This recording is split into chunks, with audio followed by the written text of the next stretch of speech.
What's going on, Star Wars fans? Hello there.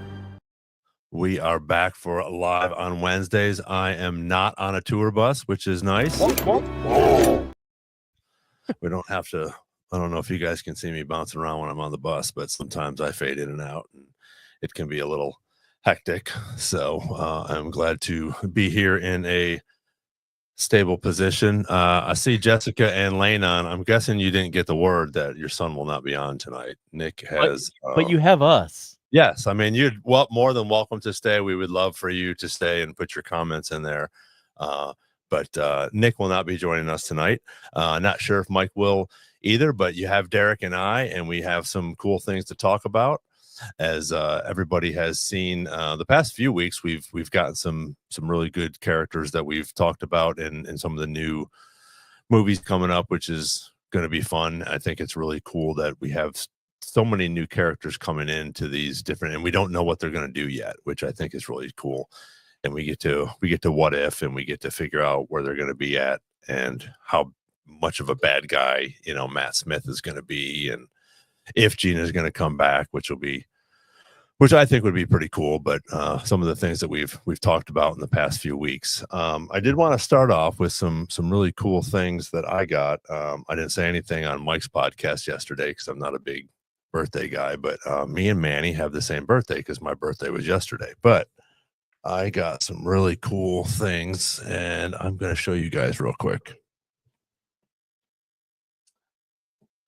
The first one is the Ghost. Oh, so good. The mini squadron, which is really cool. I love the coloring on it as well. Yeah, it's almost like Boba Fett. Yeah, which is really neat. But what I didn't know is that the shuttle is not on it. That is sold separately. Actually, and this was a gift to myself. So this was a happy birthday to me. So I got this one myself. Thanks, Jessica. Appreciate it. And the second one is, this was a gift from my son and my wife. I've been wanting it forever, and I finally got this bust Ooh, on his hut on Dagobah. That's nice. It's bigger than the other. Let me see if I can switch that over here. Yeah.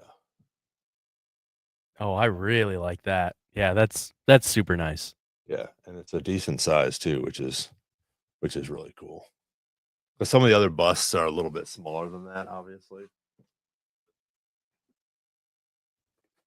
So that's my fun birthday gifts that one I got for myself and one I got from my lovely wife and son. So, but there's so much stuff that's out there, and Derek and I were just talking about the Lego stuff, and I got the Star Wars, the 700 piece yellow Star Wars, just the words. And I was like, there's 700 pieces. I thought it was going to be like, 8 or 9 pieces and I can put it together and I'd be good to go. But, and Derek thinks that and I haven't even looked at it. You might be able to put some figures on top, which would be pretty cool as well. Yeah, I think there's like a hidden slot in there. Okay. Yeah. That's one I don't have, surprisingly. Like I've got the Dark Falcon, and I've got Slave One, and I've got quite a few. And then I have Darth Vader's castle, and then I have several that I don't even have put together yet. But it's the process, Ron. It's the process, man. I know. I need to sit and just like watch Star Wars and put it together or something. That's exactly what I do. Yeah. It's exactly what I do. It's so calming. Yeah.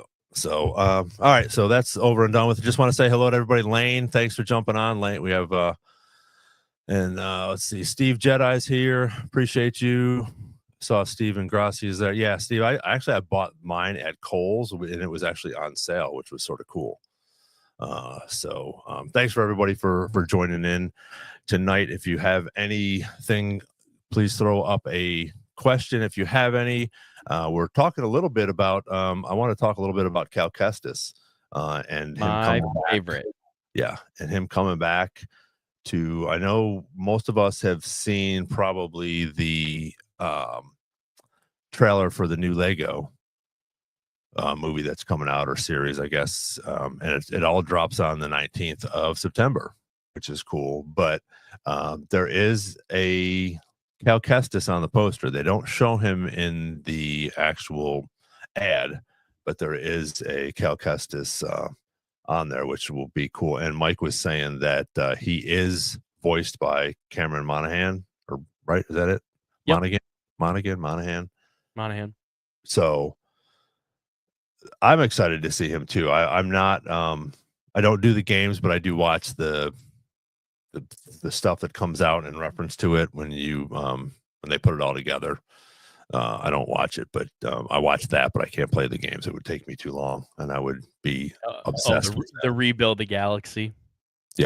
Yeah, they're so good. I love them, and that's the Dark Falcon. That's what that's from. Oh, okay. Yeah, but I just think that it's going to be cool with Cal Kestis coming in into that. We don't know what he's going to do yet. They were talking about Darth Revan too. Yes, is there. So let's get that Revan tattoo up there. Here we go. There's Mike. What's Mike?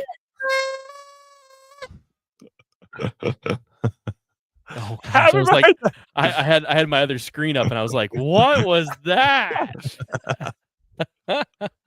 That's awesome. Happy birthday.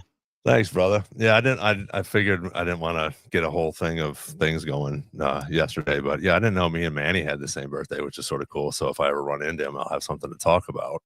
And we also share the same birthday as Bill Clinton. There you go. You know, the big three. So we were just actually just chatting a little bit. I had showed some. I don't know if obviously you were listening. So I had showed some things I got for my birthday, and then we were talking about the Cal Kestis coming into the Lego movie, which will be pretty cool. And then I just talked about Darth Revan coming in too, which you were talking about yesterday. Yeah. So first of all, Derek, great day. Cal Kestis, of course. No, you know me. Yeah, it was really cool. Like I heard Ron say, that he's not in the trailer, but he is on the poster, which is cool. It is a what if thing. It's not like these stories are going to tie into anything, but just the fact that he's going to be in something other than games is really cool. In the Revan thing, this is Revan's first sort of actual appearance since Disney bought the company, which is really, really cool. I don't know, maybe they're testing the waters with this show or something. I don't know. But a cool idea that was brought up was, what if Keanu Reeves voices him? Because fans have been wanting Keanu to be Revan for so long, but he's getting older now. And if you're going to do Revan, you want to do a younger Revan. So if you're going to have a voice or a Lego version of Revan, then why not have Keanu be the voice? And Keanu has voiced a lot of characters in the past, so if you're going to pay the big bucks to go get Keanu Reeves, you might as well make him Darth Revan. That'd be so amazing. Like, just I'll invest in that as if I haven't already. But Yeah, I think it'll be pretty awesome if they're able to bring both of them into this and see where they take it from there. Because I think even, I don't know if it was you, Mike, or somebody else was talking, some of the stuff that they're just planting in here nowadays, it's gonna explode at some point, and we're gonna get some of these different characters and different things going on in the Star Wars universe that, again, like you were talking, even in the Bad Batch, when we're talking about, Necromancer and some of these other things going on that we've sort of been left, sort of wide open, and we're trying to figure out what's going on. And I think that they're giving us little bits and pieces to perk our interest, but also say, hey, listen, these things might be coming out. Yeah, I mean, with season 1, even they teased a little bit of what's coming in the future. I think like the opening scene is the main character, blanking on his name now, but the main character, they're sitting around a fire and he's telling the story of Star Wars. Like he's telling Anakin, then his fall to the dark side, then Luke, and it's sort of like a funny version of the story and very quick version of the story. And then at the end of his story, after Rey defeats Palpatine, he goes, and maybe next time I'll tell you guys about Grand Admiral Thrawn. Like they're really playing fun with those types of ideas where they're like teasing some stuff even in these small little Lego things. So I'm hoping the season 2 does a similar thing with a Cal Kestis and with a Darth Revan. That'd be awesome. Yeah, I'm just ready for the merch. I'm ready to buy all the Lego Revan and Cal Kestis, whatever it is. I'm gonna buy it. I'm gonna spend the money. Just mark my words now, because I said that about the Dark Falcon and I bought it and I love it. It's one of my prized possessions. The Dark Falcon is genius too, because the regular Falcon is probably what they sell the most of for Lego, and they're like, let's just make a slightly variated one, and we'll do it in our Lego show. Yeah, but the minifigs are everything in it. Oh, Darth yeah. Jar Jar and Darth Ray and Yep. the Jedi Vader. So obviously, because I'm not as up to Legos as you guys are, when they have these come out, obviously they put the Legos out for these new ships or obviously these new characters as well. So is that pretty much the census where they start dropping these things usually after the show comes out?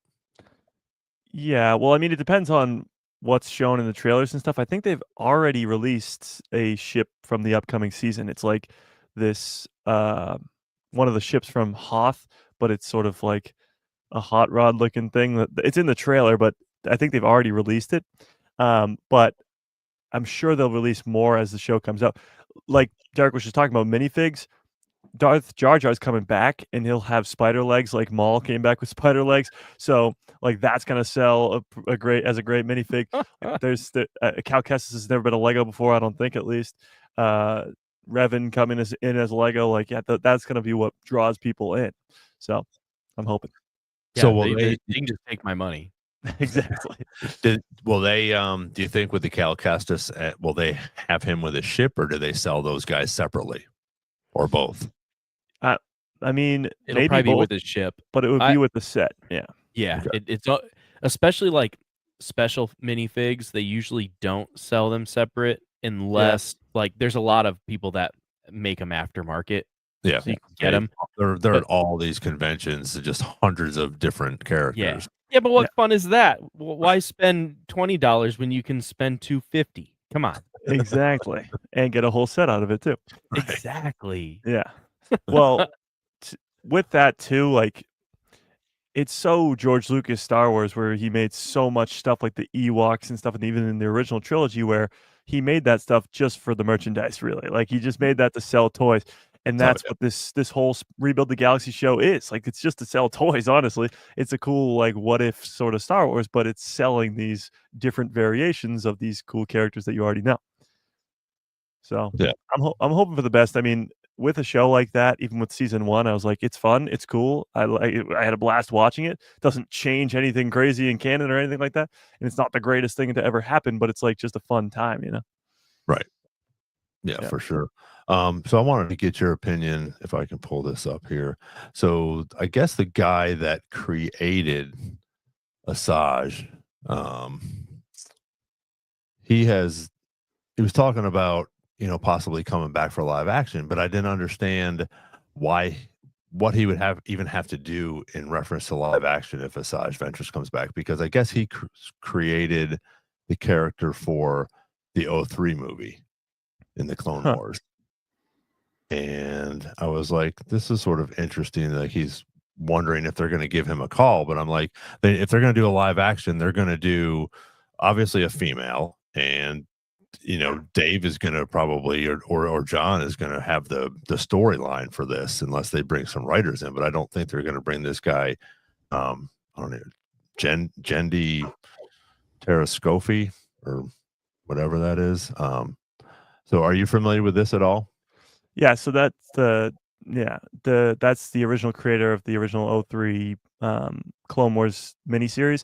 I haven't heard that report that he would come back if they were bringing Asajj into live action. I don't really know, like you said, how that would work or why that would work, but he is the guy who created the 03 version. I've watched the 03 version of the Clone Wars. People hype it up like crazy. It's cool. Not a lot of dialogue in there.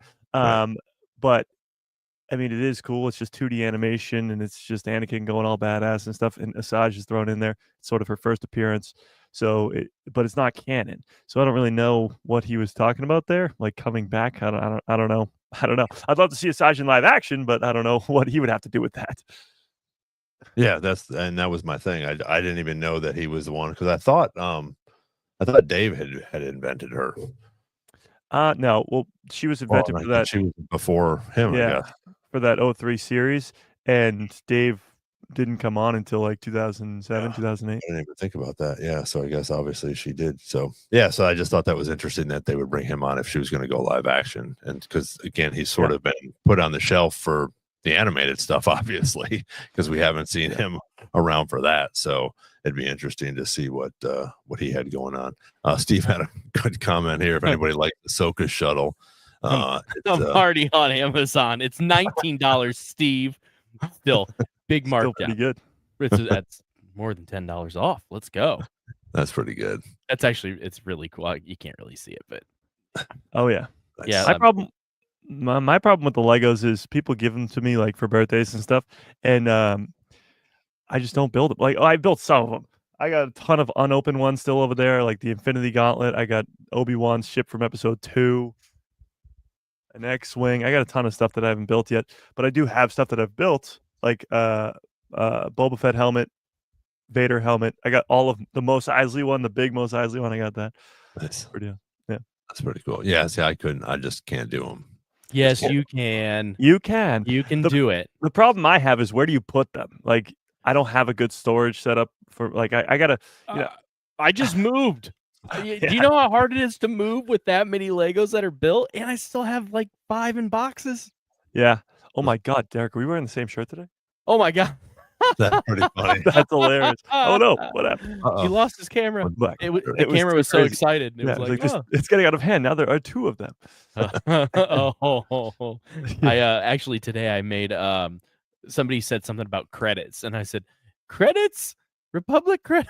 That's awesome. Only one person understood, and it was one of our volunteers. It was like, Yeah, it's great when you make a Star Wars reference and nobody gets it. Yeah, It's like a deep cut, and you're like, yeah.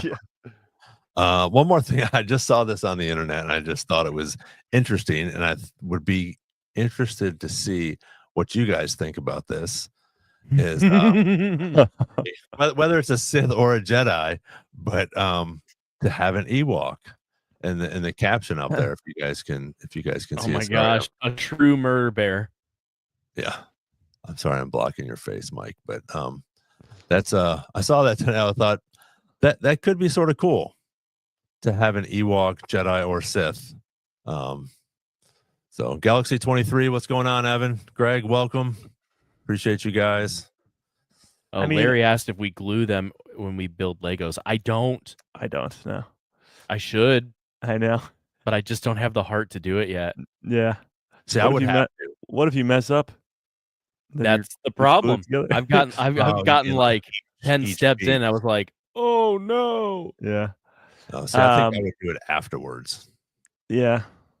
Well, like going back to the Ewok thing, I feel like there's some species in Star Wars that just like can't be a Jedi or a Sith or wield the Force, and Ewoks are definitely one of them. But it would be funny to see them do that, and I can't think of a possible Sith name. and I got nothing. Darth Legos, maybe. Yeah. Oh, but and again, they have enough that because you said they do have a Darth Jar Jar. Yep. In the Legos, yeah, which I can see. I mean, we've always thought about that, and about everybody's thought about him being Darth, which a Sith, which I think is pretty funny. They just poke fun at stuff like that all the time in these specials. So like this Lego stuff is the perfect spot to do it. Even in the Clone Wars, in season 2, I think it is, they put Jar Jar in this hood and like literally pretend he's like a Jedi or a Sith for like a whole episode. Like I just saw that. Yeah, he was with. I think he was with Padme, wasn't he? Yeah. Yeah. They know that we do these. They pay attention to the fans. They know what we're talking about. Yeah. Yeah. So let's jump in. My big thing was, and I know you talked a bunch about it yesterday, but this whole Ewan McGregor thing, and I saw the whole thing with this was pretty freaking cool. I thought that was awesome. Sure. You know, to be there and witness that, the two of these guys just, you know, getting on stage and doing that. And there was a video that Mike had yesterday as well of both of them twirling their lightsabers, which was pretty neat. But what I also found today was Disney is squashing all the rumors that he is talking about. Well, yeah. I mean, they're not gonna, even if it does exist, they're not gonna come out and say it until they want to announce it. But Ewan's been on this bandwagon for the last couple of years now, or even since Kenobi ended in 2022, that he's just trying to get Kenobi season 2 happen. Now, it's very hard to decipher if he's just saying that to say it and to get fans to like actually get hyped up for it, or if they're really talking about it in the background if there's really an idea there to do something, it's hard to figure out what's true and what's not. But if Ewan McGregor, this big time actor in Hollywood, is hyping up fans to get a second season to happen, and he's sort of the reason that season 1 happened in the first place, or at least a big part of it, as a producer now too, then I think it's there's probably a likelihood that they're making a season 2 over there or something of that sort. Like we'll see more Obi-Wan. Yeah, but that's kind of like Oscar Isaac just did an interview, and they're like, "Would you be Poe again?" And he's like, "Yeah, if it was right." Yeah. Hmm. Well, I I think think him again. yeah, I think what happened with the sequel characters too is after the sequel trilogy ended or around Rise of Skywalker, they were sort of asking these actors something similar, and they were all like, I think I'm good for now." Like they were all saying like no, pretty much. So I think Lucasfilm was probably like, we gotta chill with that. Let's if anybody asks you, say yes, of course. But I do think that they've reached out to those sequel guys and been like, we're doing the Rey movie, of course. We're doing Starfighter, which is post sequels. Like, if we want you guys to come back, would you do it? And they're probably like, yeah, millions of dollars, obviously. But yes, if the idea is right, if it's going to be good, then why not? Like, to be back in Star Wars would be great, especially for a lot of those actors who, after the sequels, their careers didn't really go many places. Let's just say. Yeah. Well, and that was it. I mean, same with, even with the OGs. I mean, yes, Mark Hamill and Carrie Fisher became household names, but Harrison Ford went on to be this huge actor. Yeah. And same with Ewan. I mean, Hayden. I mean, Natalie. I will say Natalie has done a bunch of stuff too as well. But it's not like everybody turns into a huge megastar when you turn after you do a Star Wars movie. Now the bigger stars that have come on, like Liam Neeson and Samuel L. Jackson, obviously they go on and continue with their careers and stuff. But not everyone that's a major. Hayden really didn't get he didn't turn into a Ewan. He didn't do a whole bunch of good movies. He did a few movies. They weren't great.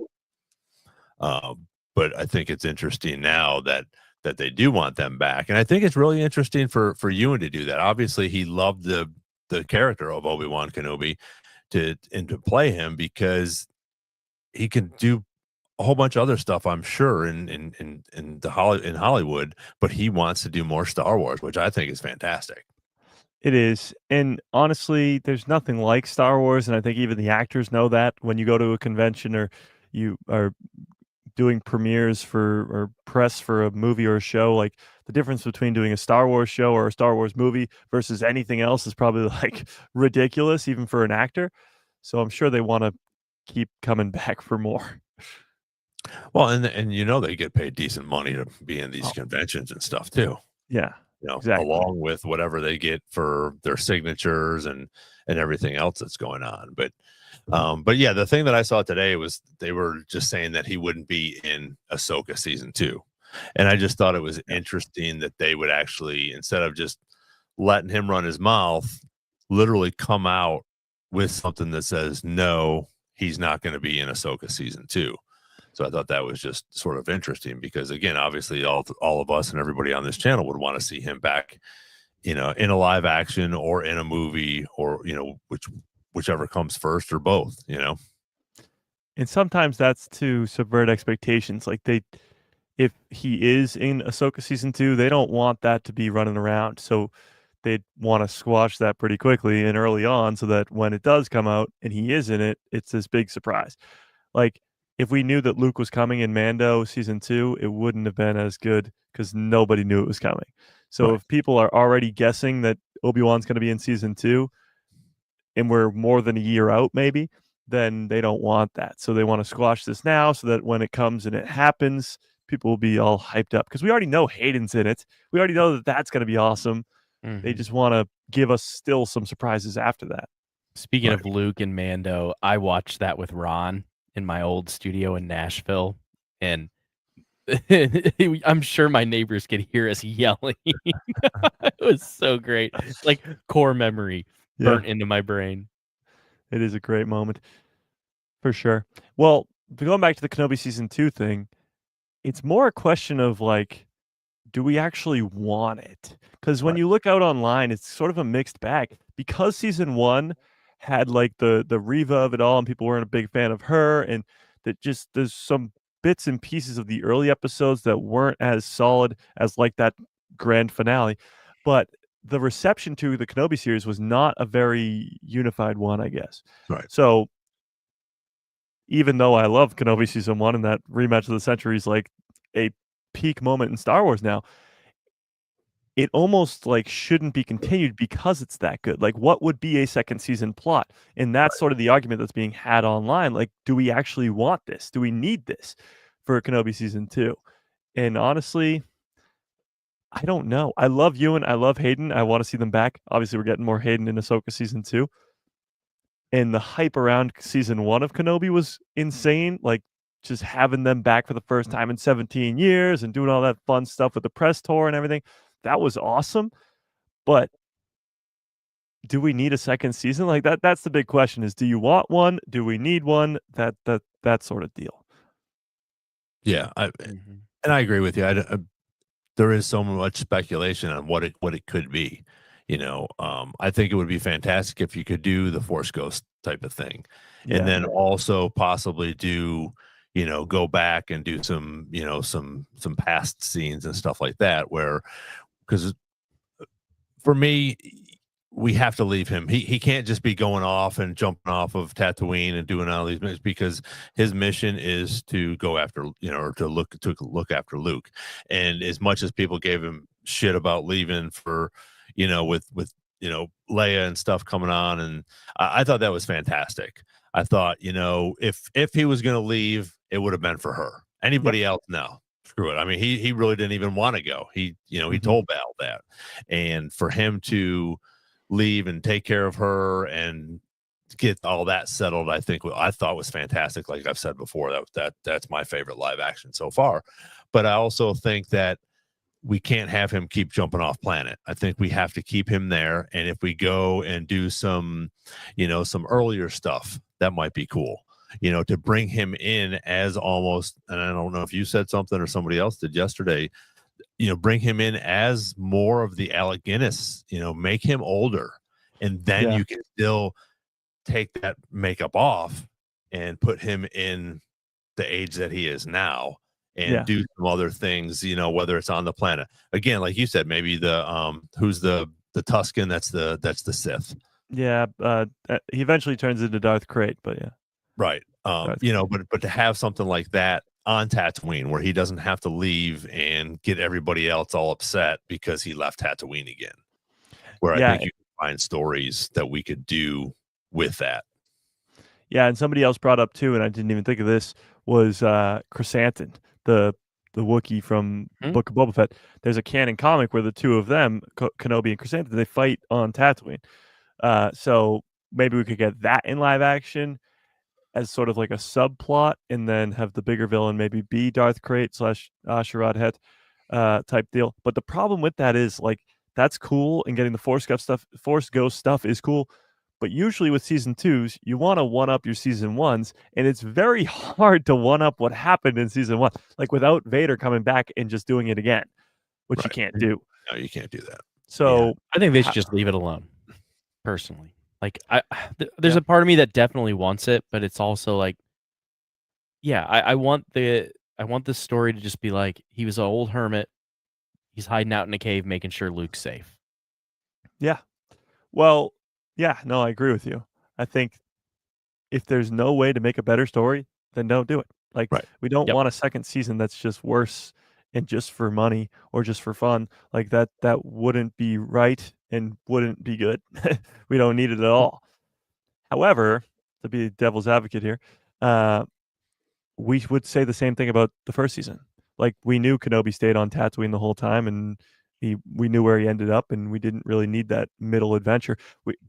I mean, you could argue that we kind of did, because it does answer sort of the questions of like, why would Leia be looking for Obi-Wan, and why does Leia name her child Ben when she didn't really know Obi-Wan? And I guess it does answer a couple of those questions, but even still, season 1 wasn't necessary. Right. Well, I got it. Here's what we do. He wants to be involved. Cooking with Kenobi. They can have a cooking series of him in his cave on Tatooine. That'd be awesome. That would be Come great. on. And it'd be funny and It like, would be. yeah. Well, the problem with it, because we talk about Anakin and how he's going to be in Ahsoka season 2, and he could, like, you could get a Vader show we talked about last week, and how you could base it off of the Vader comics or whatever. The problem with Obi-Wan is there's really a big cap on what Ewan can do, because Alec Guinness becomes Obi-Wan in A New Hope. And if you're going to do Force Ghost Obi-Wan after Endor and Return of the Jedi, then would it be Ewan or would it be Alec Guinness? Now, you'd obviously have to digitally recreate Alec Guinness's face, but they've done it where it's always the question of recast and deepfake and all that stuff. But when it comes to Anakin, like it was Sebastian Shaw, and then they replaced him with Hayden. Could they do the same with Ewan McGregor and Alec Guinness? And would fans be really upset about that? Because if that's not the case, and we're not going to get any Force Ghost Obi-Wan, then the hard cutoff is A New Hope. And that's only about 9 years after the Kenobi series. So the only place to tell a story with Ewan McGregor as Obi-Wan would be in those 9 years on Tatooine. And that's it. Like, there's not much leeway there when it comes to telling a story. So for a Kenobi season 2, it has to be in those 9 years. It has to be on Tatooine for the most part, unless it's flashbacks, or maybe they figure out a way where he can leave planet for some very important reason, but I don't even see that happening. But it just seems so restrictive and seems so like impossible that I don't think it'll happen. But we'll see. Yeah. Well, and I like the idea of the flashbacks, and I was also thinking about that for the Vader series, because again, you could still use both of them, Anakin and Ewan, for some of these flashbacks. They're still sort of at that age where you can make them look a little bit younger, maybe a little bit older if you want to, but you could do a ton of flashbacks, and answer some questions that we have from the Clone Wars, to go back. And it doesn't have to be, the whole scene. It doesn't have to be the whole episode. It can be flashbacks like we saw, in the Kenobi series, which I thought was really cool. True. And then that way he could come back.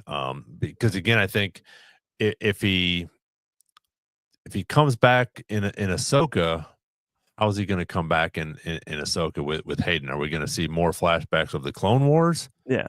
That's the only way we're really going to see him, correct? Yeah, it would have to be flashbacks. And I'm okay with that. Me too. And I am too. But how much of that? I mean, is it all going to be flashbacks? And how much? If you're going to bring Ewan and Hayden back into this, I don't want them for 30 seconds in 2 episodes. I want them here. I want them as decent characters in these series. Well, what's funny too with Ahsoka is, as I'm rewatching the Clone Wars, you have so much missions and all these stories with Obi-Wan, Anakin, and Ahsoka, and Padme, if you want to even throw her in. So the fact that in Ahsoka season 1, like, she mentions her master and even refers to him as Anakin a bunch too. There's not a lot of talk of Obi-Wan. Like, they were friends too. Like, what about him? So maybe that's why he gets brought up, and maybe she's teaching Sabine something and telling about Obi-Wan, and who knows. But at least references and flashbacks, hopefully. But like you said, it's hard unless you're doing an Obi-Wan Kenobi series or a Darth Vader series to have those two appear for a long period of time. Like, even in Ahsoka, Anakin's only in 1 episode, or he's in a couple other points, but he's only really in 1 episode. And if they're doing season 2, Anakin's probably only going to be in a couple scenes throughout the whole season. And if Obi-Wan's going to be in it, it'll probably be only a flashback. So when you're using those characters in other projects, they're very much just cameos. So the only way you get them for a long time would if you give them their own show. But that's, again, so you're running out of saying time. we need a Vader show. I'd love a Vader show, honestly, because I just want him hanging in his castle. I mean, yeah, but him hanging in his castle, training Inquisitors, killing a bunch of Order 66 survivors. We know for a fact that there are so many people who survived Order 66, and maybe we see them die in the comics, maybe we don't, but like Quinlan Voss, even characters that we know survive could be cool to see, like Baylan Skoll or Ahsoka. We don't know what happens to her post in the original trilogy. characters like that, or Kanan Jarrus, did he cross paths with these Inquisitors or anything like that beforehand? That would be really cool to see in some sort of Vader show. And he could kill a bunch of them too, because Order 66 didn't work fully. It was 99% good, but it wasn't 100% good. So getting to see him hunt down Jedi and just be all badass and be Vader. Well, and it's how we could also get Cal in there too. I mean, come on, True. let's go. I'm just trying to help you guys out here. True. Just doing you a favor.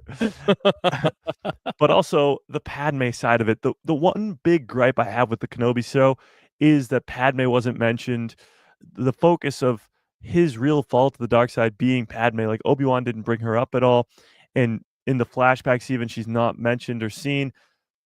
She's such a big part of Anakin's story. And if you do a Vader series, you see it in what's the VR game called? With the Vader something, Vader, I forget, whatever. It's a Vader VR game. And you see him like talking to Padme, or you see him even in certain things going to Naboo and like visiting the grave and stuff. Like that obsession with Padme, because he turns to the dark side for her, even though she dies. That's stuff we didn't get to see in Kenobi. If they do a Vader series, then they could play on that more, and it would be awesome. Oh, absolutely. Well, and I think Evan brought up a good point too with you could that could also help with the story for Tarkin and a couple of these different things. Yeah. You can bring some of these characters in that we know and have them have a decent little spot. I don't know what they would do with live action that they could get. I'm sure they could find somebody, but I mean, just in the Clone Wars, when they bring him in for a couple episodes, it's good to see somebody in there that we know and are able to relate to a little bit, and maybe we learn a little bit more about some of these guys, just like we've learned a little bit more about some of the guys in a New Hope sitting around the table on the Death Star, as we did in Andor. Not all of them, but we get some background on some of these guys, and then if you want to deep dive into it a little bit more, there's more stuff out there, through the comics and the books and stuff, which is great. But I think that would be cool to have somebody like that where you bring them in. And Thrawn, because Thrawn in the canon Thrawn novels, he's working alongside Vader, and he's actually one of the few people who figures it out. He knows that Anakin is Vader. So you could have that aspect too. When it comes to Thrawn, I think they're gonna sort of put him, or like seed him throughout the past, because he's already in Rebels. He was just in Tales of the Empire with Morgan Elsbeth. I think because he's now the main threat of the Mandoverse, they might, like, in either Tales stories or the Maul Shadow Lord series or something, like, show that he's around, show that he's a big threat to the galaxy, just so that he has more of a backstory that people know about, not just the books. But yeah. What do you guys think? I know Larry said he'd like to see a Vader show. Would you guys want to see a Vader show or a Kenobi show? Well, that sounds like a poll. Oh, we need a poll. Or neither, or both. Yeah, I think if you're going Vader versus Obi-Wan show, Obi-Wan season 2, I'd say Vader show all the way. It's really tough, because I've got it in my head that if they do a Kenobi season 2, it will be Darth Krayt, and Darth Krayt will be set up to be a villain in the future, and then he'll be the main villain versus a Rey. It'll be a Sith Order led by Darth Krayt that's with Darth Talon too. That's versus Rey's new Jedi Order, and that would be awesome because it would connect it back to Kenobi and connect it back to the original saga. But I got a feeling that wouldn't happen if they make a Kenobi season 2, so I don't know if I really want that then. Yeah, that's true. And that's what sort of I think it's really cool when we can sit here and talk about these things, because there are so many good ideas that come from things like this, where you get to just talk about, like you're saying with the Obi-Wan Kenobi series. That would be fantastic storyline, like you were just talking about, to go into the future, and then but also it ties back to the original, but then all of a sudden now we got Rey fighting Darth Revan or whatever's going on, because these things are coming up, and Cal Kestis gets to jump in here somewhere, with the Mandoverse. So there's so many things that they could do, and hopefully with Dave in charge now of this, we'll continue to get these good things that are coming out, like the Andor, like Ahsoka season 2 and Mandalorian and Grogu. I think is whoever said that yesterday. I mean, that there's no way that it's not going to make $1 billion. Yeah. I was actually surprised that people were arguing with me with that. It's not only just a Star Wars movie, but it's a Star Wars movie with Grogu in it. Like, what are we even talking about here? That alone is going to make $1 billion, even if it's not good. Yeah. But if it's good, it'll make well over $1 billion. Yeah. And I think they're going to set up a bunch of stuff in there as well. For whatever, whether it's going to be, like you've talked about before, whether it's going to be a trilogy, because that could very well possibly turn into a trilogy as big as it's going to be. I almost don't see it. It's a double negative, but I don't see it not doing, not getting a second or a third in there, unless, like you've talked about, unless Din Djarin, if he gets killed, that could. I think if he got killed, they couldn't do a trilogy. I think if they're going to do a trilogy, maybe he dies in the third one. Yeah, but again, where are we going to go from there? Are we going to go? Is this going to be where he meets Thrawn and we do all this, or are we going to have something leading up to that? Because now Thrawn's in the picture, so it's going to be hard for them, I think, to do a trilogy with Mandalorian and Grogu without doing something differently in reference to Ahsoka season 2 or some of these other movies coming out. Yeah, well, and the weird thing about that too is, like, if it's so hard because people are saying, like, oh, Thrawn won't be in the Mandalorian and Grogu movie at all, and this, that, and the other thing. How is that even possible? Right. Think about every Star Wars movie that's existed. It's had this overarching villain. Let's say Phantom Menace is Mace Windu. Mace Windu. Darth Maul. Then Count Dooku, then Grievous, and Count Dooku and Palpatine. Every individual movie has a big old battle at the end that has a conclusion. Even if it sets up the next movie, it still has a conclusion, like Phantom Menace, like Attack of the Clones. That's not the last one of the trilogy, but it still has its own conclusion. Even A New Hope, Medal Ceremony, even Empire, which does technically end on a cliffhanger, it still has the final battle of Luke versus Vader. How are you going to do a Mando movie without Thrawn, without a main villain? Because Moff Gideon's dead. Right. So who's going to be your villain? It's got to be Thrawn.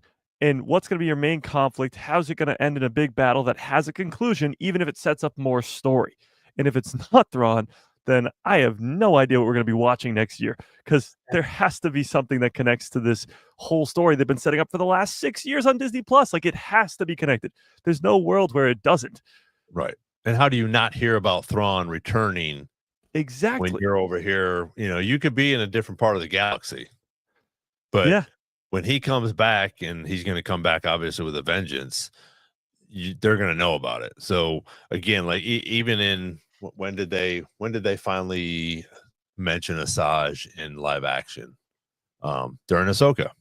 Yeah. So again, we might not see him, which I hope we do, but he'll definitely be mentioned he has to be mentioned in this. And then maybe we go from there. Maybe Ahsoka season 2, he's building up his army and they're moving along doing this. And then the second movie of this trilogy for Mandalorian and Grogu, now we get introduced and somehow it all gets combined together. Exactly. And 2, think about Thrawn comes back at the end of Ahsoka season 1. The reason the New Republic didn't believe Hera when she goes to them in Ahsoka is because there's no proof. Ezra Bridger just came back home. Like, that's the proof you need. He's been gone for 11 years. Thrawn's back. The New Republic knows that. And Din Djarin and Grogu are working for the New Republic. So they know that too. So they obviously know that Thrawn's back, or they have heard of it at least. And that's going to be the plot of the movie. Like, I don't know. Maybe Lucasfilm is really, really good at keeping secrets, and they're telling all these leakers and scoopers that this is not the case, and they're eating it up. But I see no world where Thrawn's not involved in this movie. Like, none. I agree 100%. Yeah, it makes no sense at all. Especially when you look at how connected the Mandoverse has been, from Skeleton Crew, which really has nobody else we know of in it, but it's still so connected to the New Republic and the story that's being set up, especially with Ad-Adin. But even with Book of Boba Fett and The Mandalorian and Ahsoka, they're all so interconnected and they're all leading to Grand Admiral Thrawn. The big movie, that's the re-entry to the movie theaters and the continuation of that story, has to be the continuation of that story. Like, I don't get it. I don't understand how Thrawn couldn't be involved. Well, and maybe we will, and that's just it. And like you said, maybe they're holding their cards big time, because maybe we will see, Thrawn in this before we see, and maybe he builds up in this, and then we go back to Ahsoka, which is going to be after, and now we have Thrawn built up into this movie as well, and then we go back into Ahsoka where we can pick up a little bit more. Yeah. I wonder what Thrawn's entrance is going to be like, because in Ahsoka, his entrance is awesome. Yeah. It's when the stormtrooper's going, Thrawn, Thrawn, Thrawn, and he walks in, and it's like the greatest thing. The organ plays. Just see his boots, and then you see his whole... Yeah. But in the movies, it's going to be a lot of normie fans' first introduction to this character. So, like, Vader's first introduction is A New Hope, and the stormtroopers blast down the door, and the music hits, and he walks in. Or the Emperor, I guess you see him as a hologram in Empire, but in Return of the Jedi, Vader's like, the Emperor is coming to the Death Star, and the guy's like, the Emperor's coming here, and then when he arrives, there's this whole lineup people waiting for him. Even Maul's entrance in the Phantom Menace, like, there's some great entrances. We need Thrawn to have that same sort of entrance in the Mandalorian and Grogu movie to establish to everybody that this is the real deal, because he's the heir to the Empire. That's a big deal. The heir to Palpatine. That's got to be a big posing threat. So they got to do it correctly. Now, speaking on like when Palpatine shows up in that whole entrance, I was kind of thinking, and I wanted your guys' opinion. Like, if you could pitch a show for them to do, a Star Wars show, what would it be? And I would love like a Praetorian Guard or Special Forces, like what those look like, and to go really far in depth on how do they find these people, how do they train them to be this strong, what does their life look like? I want that so bad. And I know they have some comics that have some stuff and some video games, but like, I want a show. I don't care if it's animated or live action. Honestly, it would be almost like a Andor, but the bad guys. Yes. Like, yeah, that would be awesome. That'd be really cool. So what would you guys pitch? Like, if you could have any show, any Star Wars, I know this is on the spot. This was not planned. Well, I mean, the obvious answer, and I feel like it's so many people's answer, is a young Palpatine show or a Plagueis and Palpatine show, which would be awesome. But like Laverne and Shirley, like Plagueis. Yeah, exactly like that. Other than that, great. I mean, you always go to the Old Republic. Would do a million things there. Darth Bane would be great too. Oh, but going more like in depth like that, I'd love like a not Poe Dameron, but a Poe Dameron type thing, like a pilot movie, much like you're saying, Praetorian Guard type thing, like training to become a pilot in the New Republic or in the Republic or in the Empire, like anywhere, I guess. And it's almost just like all space battles, like from one to the next. This one guy, the main character, is like in all of them, like throughout the Clone Wars or something. Like that would be cool. Yeah, Steve then says it would be a clone. Steve says a show about Imperial pilots. Yeah, that would be great. I did an audiobook that was like supposed to be this love story, Star Wars love story, that was also like them in training to be pilots for the Empire, and it was not good. It was not good. There's a couple in the from a certain point of view, there is a couple different times where we see, they talk about pilots, they have just some of the people working in the Death Star. Different jobs that they have going on in reference to that, which I think are pretty cool. Just listening to them, like Mike, like we've talked about, you have the cool voices and you have the background noises and all those things now. When you do the audiobooks, and I think that would probably be a cool, and you could do a live action, almost like a Skeleton Crew if they don't do a season 2, where you could just do a one season of that. And show a couple pilots and how they get back on. I would agree with the Lando show for sure. Well, Lando show is getting that. Hopefully still happening. Yes. We'll never know when, I guess.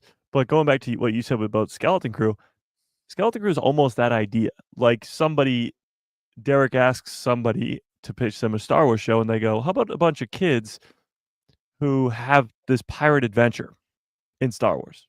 Like that's almost just the pitch, pure and simple, and that it works so well with, of course, the execution, how we got it as Skeleton Crew. But it's a very, very simple pitch for an idea for a Star Wars show. And the coolest part about it is we're not limited to the Skywalker saga anymore. So you can tell any story you want in this universe wherever, whether it's Old Republic or post sequels or anywhere, at any time, they can do that now. You see it with Dawn of the Jedi, and you're seeing it with this Simon Kinberg trilogy, wherever that's going to be, and Starfighter and Rey movie. Like they can do anything. So, I mean, any idea, no idea is a dumb idea, I guess. Mm-hmm. Yeah. Yeah. Well, Nick said something about a pit droid story. Yeah, which they have the like Ron, like you mentioned, they have some of the droid stories in a certain point of view, which are really, really good stories. Yeah. Ron got me hooked on those books. Yeah. Well, I mean, a droid story would be great because they don't have like a life end to life until they either rust away or I guess get shut off. Like R2-D2 is there throughout the entire Skywalker saga. He sees Anakin fall to the dark side. Luke get older and become a hero and a Jedi master, and then him die too. And he sees all that happen, and he's still going. So like a droid story could be the spanning over hundreds of years and just hitting the highlights. R2-D2 origin story. Let's go. We have C-3PO. Let's get R2-D2. Yeah. Yeah, I don't know. Well, mine would be. Go ahead. Go ahead. No, you go. You go. Oh, you got it. Go ahead. I'm still thinking.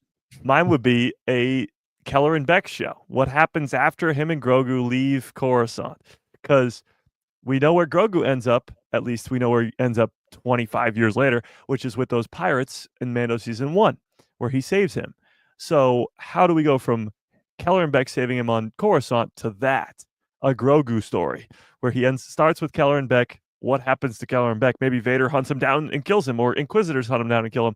And then what happens? Like, how does the Empire know that they need Grogu's blood? Like, stuff like that. That would be really cool. As you were saying that, I think, and I know you've talked about this on your show, I really think that a path show would be pretty cool, because I would love to see like Quinlan Voss for an episode. Yeah. You know, whether they come through, whether they're helping somebody, you could show some flashbacks because somebody could run into somebody and you'd be like, oh, remember when we did this assignment on this planet? And boom, we go back for 5 minutes with, you know, two different Jedis that maybe we haven't seen in a while, and they're on a mission, you know, and then they come back to the path and they're, you know, and maybe they almost get caught and they go to a different place and they get on different ships and things like that, because I know people were talking about Yoda, but even as my favorite character, I don't want to know any more about him. Yeah. I love his mystery. I love being able to just be like, okay, he's a badass, plain and simple. You know, we know how he learned how to talk, you know, from his master. So everything else is just a mystery. And even though we have Yaddle, we have Grogu, you know, so we still don't know where these characters or these creatures come from. And I like that. I like that we have that mystery, because right now they're explaining a lot of stuff about a lot of different characters, and I think we're going to continue to see that. I think at some point we will see why Luke is an old hermit and an asshole, you know, and why he takes a lightsaber and throws it. So I think we're going to get more of that stuff, and I think that leaving Yoda alone is okay with me. And I only bring that up because I know a lot of people are like, we want to know more about Yoda. Yeah, but I think the mystery of him and his, you know, his power again, which I thought was so cool in the Acolyte, you know, where we see him at the end there, you know, he's been around, he's seen things, he knows things, but he's still a mystery, because we go from something like that to this little hermit, you know, on Dagobah that, you know, doesn't even resemble what he was in the Clone Wars. Mm-hmm. Now, you also brought up Keller, and did you say that it was Ahmed Best's birthday yesterday as well? Because it was. Really? Oh, really? It was. Yeah, I saw on Instagram he had posted he's 52. Wow. Um, Yeah, I definitely well, want more yeah. of Kelleran, that's for sure. Well, same.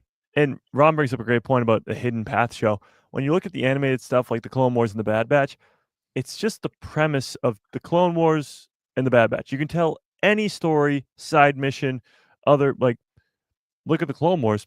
As long as it's in that Clone Wars era, you can tell it. Mortis Gods, anything from Mortis Gods to droid stories, like you can tell all of it. So with the Hidden Path, you can tell any story of any survivor of Order 66, and it can be completely unrelated or completely connected at the same time. And that's sort of the cool part about, and it would probably be animated. That's probably the coolest part about animation for Star Wars is they can do those crazy things and not have to really risk it, I guess, being crapped on online, but also just not being a success because the animated stuff they know already is not going to be viewed as much as the live action stuff. But Maul, for example, too, it's going to be about Maul the entire time, but it's going to be about Maul training Talon, probably, also training Kira at some point, also fighting Inquisitors at some point. Like all these different things happening, exactly. All these different things happening, but it all revolves around Maul, and that's just a steady, I guess, constant throughout the whole show, like it would be with the Hidden Path, which would be really cool. Well, and I Aside from think extras too. you could get Kelleran Beck in the path as well. Exactly. You know, Yeah. you could get all of these different Jedis that have survived Order 66, and I think, you know what, kill a few of them off, and you'll be happy, Mike. You know, so as we go along, but to have different Jedi go through this and almost get caught, or you know, just different things like that, where we get to see some of these different Jedis that we haven't seen in a while, or we're not sure, you know, who they are, and we get that story. And what I was thinking before Derek brought up this thing in reference to Thrawn in Mandalorian and Grogu, and sorry, I know we're going back and all over the place, but you could, because Din Djarin doesn't know who Thrawn is right now, and if he comes back and he is working for the Rebel Alliance or whoever, we have there is a scene that talks to Din Djarin and tells him who this is. Now all the normie fans in the theater are going, oh, okay, so this is the new bad guy, this is where he came from, this is where, because you could take 5 minutes and do a little story for Thrawn and bring everybody up to speed while Yeah. you're telling Din Djarin. And now Din Djarin's like, well, okay, cool, I'm on board, let's go kick this guy's ass. And then they all get their ass kicked by Thrawn. Yeah. Well, it's much like what they did in Ahsoka. When Hera goes to the New Republic, they're going with the idea that Thrawn is still alive, and they use it so well because the idea is that you can watch Ahsoka without having seen anything else, and you can. It's not as good, but you can. The idea is that you hear about this Thrawn character, you hear that he's the heir to the Empire. Ahsoka says that he's the heir to the Empire, and then you're thinking, well, who is this guy? And then you also find out that Ezra is also gone with him, and you're like, who's Ezra? So then when you meet him, you're like, oh crap, you already know that he's the big bad. You already know that he's the heir to the Empire. So yeah, you need something similar to that. Much like in the prequel trilogy, you're hearing the whole time the Sith have been gone for a millennia. The Sith have been gone forever. Sith aren't around anymore. Sith, this, that. They don't exist. And then Maul shows up. And he's just like, both side lightsaber. And you're like, wah! So you want to have a lot of hype up for Thrawn in the movie, like Din Djarin here, and there's this big blue mean guy. He's really bad. And then he's like, okay, cool. And he's like, he's the heir to the Empire. Empire, that's bad. Palpatine, blah, blah, blah. And then you see Thrawn and you're like, oh my God. And maybe he ignites a double-bladed lightsaber, but that's No, I think that they will definitely give him a grand entrance. Yeah. Even bigger than they did in Ahsoka when we get to see him in a movie, whether it's the Grogu and Mandalorian movie or whatever. I think we will see him in a movie eventually. Yeah. They could also do the Thanos with him and just talk about him for a long, long time. And then in the post-credit scene, just show him and he goes, fine, I'll do it myself as he grabs the Infinity Gauntlet. That would be kind of crazy. But we know for a fact that he'll be in Ahsoka Season 2. So I think the Mandalorian and Grogu will do a lot of setting up for Ahsoka season 2. I don't know how, but I'm sure it will do a lot of that because it comes out first. Yeah. Oh. So yeah. Yeah, I mean, and I think you're right. Absolutely. Yeah, I think Ahsoka season 2 is going to have a big old setup from Mando and Grogu, and that means Thrawn. Because Thrawn is going to have this big old war in our Star Wars, from what Dave Filoni told us for Ahsoka season 2, versus the New Republic, and that's got to be set up beforehand because it was set up at the end of Ahsoka, and Mando takes place in between these two projects. Right. So it has to be that way. Yeah, no, and I absolutely. And you are going to get a setup. If we don't see him, you'll definitely get a setup in the movie for Ahsoka season 2.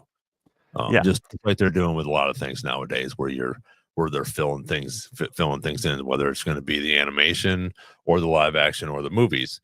And I think that could be a good possibility to bring Thrawn in that way. And then, like I said, just inform the normies what's going on, and also inform Din Djarin, hey, this is who this guy is, and then make that entrance possibly a huge entrance in Mandalorian and Grogu. We have a little bit of backstory now. Now he's this big, it's set up because that way, if we don't have to go into Ahsoka season 2 going, okay, now we're landing on Dathomir, we're doing this with the witches, we're doing that. If they show a little bit of that in the Mandalorian and Grogu movie, when we get it to Ahsoka, he's already established. Maybe Hera and Ezra are in that movie as well, and we've already got something established. And now we go ahead and Ahsoka season 2 comes out, and boom, we're in the middle of it. Yeah, that would be really cool. I think now too they have the opportunity to do something they've never done before with any of the trilogies, and that is tell stories in between episodes, because there's year gaps in between this stuff. Like Phantom Menace to Attack of the Clones is 10 years. Even the original trilogy, episode 4 to 5, it's a couple months, I think, and then episode 5 to 6 is a year. There's stories that happen inside of that year. For example, Vader finds out that Luke is his son. That's in between episode 4 and 5. Boba Fett actually tells him that's canon comic that happens in. But that now could be told on Disney Plus. So when the Mandalorian and Grogu movie comes out, and then the next movie, hopefully in that trilogy, comes out, we will have seen the story that happens in between. Yes. With Ahsoka season 2. So the time jump that happens, you'll still have stuff that happened in between episodes, like you always do with these with these trilogies for Star Wars. But now we'll actually get to see what happened in between, see Thrawn get those wins and see what happened. Because Ahsoka, although it is a lot about Thrawn and the New Republic and that big battle, it's also about this completely different galaxy. This story is completely divided from the rest of the story that's happening with the Mandoverse. Din and Grogu have no idea about this new galaxy, Peridia, or Mortis Gods, or Palin Skull, or Abeloth. Like, that's a completely removed story. So Ahsoka can be in between these Mando movies and still make sense, because more than half of the story is going to be about a completely different galaxy and Mortis Gods, which has nothing to do with Grand Admiral Thrawn. So it's really cool. Yeah, and I think that's where they can go ahead and tie all this stuff in, which is really cool when they have all this stuff coming out. And who knows what we're going to see in the mall series. There could be some little bits and pieces in there as well. We could see necromancer stuff. In there. Just different things. Because they set up Mount Tantus. They set up Mount Tantus in the Bad Batch. That's probably going to play a role in the Mandoverse. And like you said, they can also set up stuff in Maul that could pay off in the Mandoverse in real time, only a couple of months later, but in universe, like 25 years later, like that, especially Darth Talon, if she shows up anywhere, that'd be crazy. But he's residing on Dathomir. That's where Maul's going to be. That's where Thrawn is too. So those two already are going to be very connected, just purely based off of location. How Dathomir looks in Maul versus how it looks in Ahsoka. Like, those will be hopefully very similar, but also have some big differences that maybe mean something. Yeah. So that'd be pretty cool too. Yeah, absolutely. Evan asked something about Thrawn's robot. I don't think so. I think he has his ghost stormtroopers or whatever you want to call those stormtroopers that he's got Enoch, who's his number one or right hand man, but Yep. I think he's good with what he has in those stormtroopers. But then you also we're assuming that the Night Sisters are going to all be raised from the dead and have something to do with him, or something to help him along in his army. Yeah, I think it's gonna be mostly Night Sisters for sure. But I don't know. That just sparked my interest here about Enoch. Who the hell is this guy? Because we see him leave in Rebels, so we like know who he goes off with. But Enoch isn't in Rebels, so who is this guy? So I just looked it up. Enoch was Grand Admiral's captain of the guard during his force's exile from the galaxy on the planet Peridia since 1 BBY, when Morgan Elsbeth brought her intergalactic ring back. Okay, so it just says he's the captain of the guard of his forces when they get exiled. I don't know. Seems a little sketchy to me. Yeah, so they're just saying that he was on the ship, obviously, when they all took off. Yeah, Went to Peridia. But why the weird face? Yeah. Why the long face? What's he hiding under there? That's what I want to know. Well, that, or maybe just to identify him as his number one. True. Or maybe that's his actual face and his gold and it's frozen. I mean, I can't get over the fact of how cool those stormtroopers look. The fact that they're held together by not only the gold, but also like Night Sister robes, like the red robes. Like it's designed so well. Yeah. Well, even that thing that we watched yesterday, that little 8-minute clip from, just the casting these actors and doing things like that. How fantastic of a job they've done in the costumes and everything else, which is good. So thanks, Jessica. Take it easy. Oh, how much goes into all this stuff? I mean, to make a Star Wars project of any kind, you have so many moving parts, and it's really, really cool, from costume design to everything. That's why it's crazy when people give blame to all just one person. Obviously, that's usually the person in charge, but or they give crap to an actor or actress or whatever. It's like, what are we even talking about here? The amount of it literally takes an army to build these things. Oh yeah, for sure. Yeah. And it's going to be interesting because I think, as we've talked about before, Atten has to be brought into this at some point, whether it's mentioned or anything. There's no way that they set that up to be right next to Dathomir without figuring out whether they're going to do it for the First Order down the line, and maybe Thrawn is the start of that. Obviously he's not around for the First Order, which will be interesting to see what happens to him before then. Yeah.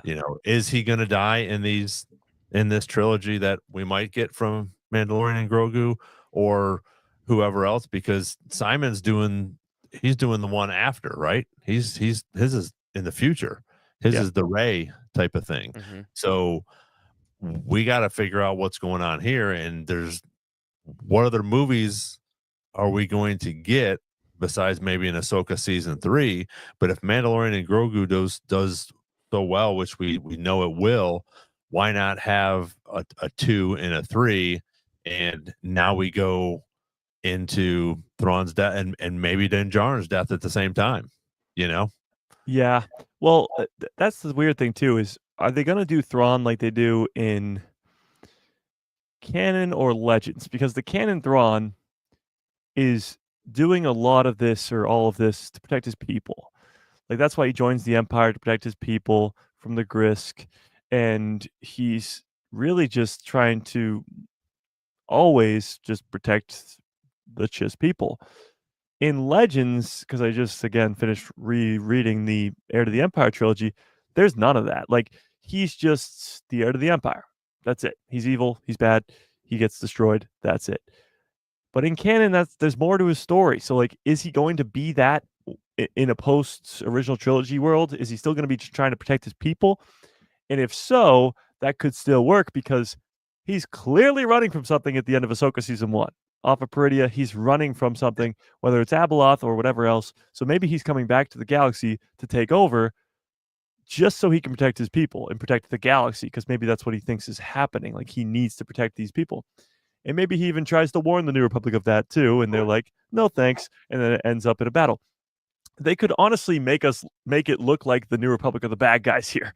They've already started to kind of do that with like Senator Xiono from Ahsoka. Like, he's already being not the greatest guy, and seeing maybe the collapse of the New Republic not be because of an actual villain like Snoke in the First Order, but just because of their stupidity and not wanting to see the truth of what's actually happening. I think there's a lot more to Thrawn than just evil bad guy. You know, I feel like he has more to him than just pure evilness, and I hope they build on that. And that's a good point, because I never even thought of that until you just said that, about, because he does have a special place obviously in his heart for his people. Yeah. And we all know that, but for him to come back and be like, okay, I just saw this effed up thing that's in a different galaxy that could be coming here, and Yeah. I'm going to go back and try to save my people. Maybe I'll let these other people know as well, the rebellion Yeah. or whatever, but I'm going to go back and start to get my shit together. So if this person or this whatever, this Abeloth comes here that I've seen, yeah, so that's pretty cool. I could definitely see that as well coming up, where we have a story like that. Yeah, because we think we know the route that they're going to go down with Thrawn. We have no idea.